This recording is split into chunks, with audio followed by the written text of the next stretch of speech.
President Biden is taking part in the final major international summits of his presidency. He's on a 6-day visit to Latin America, starting in Peru, for meetings of the Asia-Pacific Economic Cooperation Summit.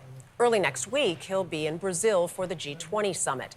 And today he is expected to meet with Chinese President Xi Jinping at a moment when U.S. policy toward China is likely to change with the new Trump administration. Natalie Brand is traveling with the president in Peru and joins us now. Natalie, good morning. Good morning to you, Dana. President Biden has not publicly talked about President-elect Trump during his time in Peru so far, but the transition looms large over the meetings here. China is bracing for President-elect Trump to take a hardline approach. Some of his cabinet picks are considered China hawks, such as Secretary of State selection Senator Marco Rubio, who has been sanctioned by China.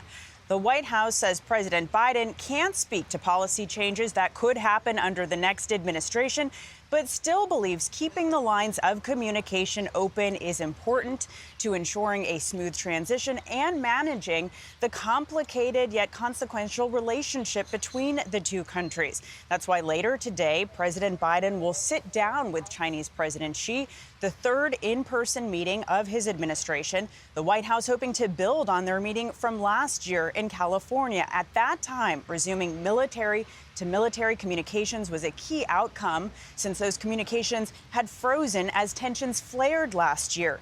Taiwan, artificial intelligence, fentanyl, and cyber all expected to be on the agenda today. This meeting comes on the heels of a major hacking operation targeting telecom companies, which the U.S. government has attributed to Chinese-linked hackers.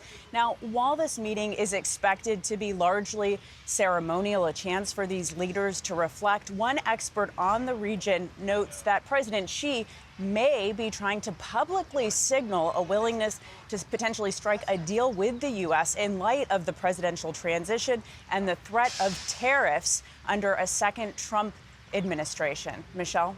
A lot to work on. Natalie Brand, thank you.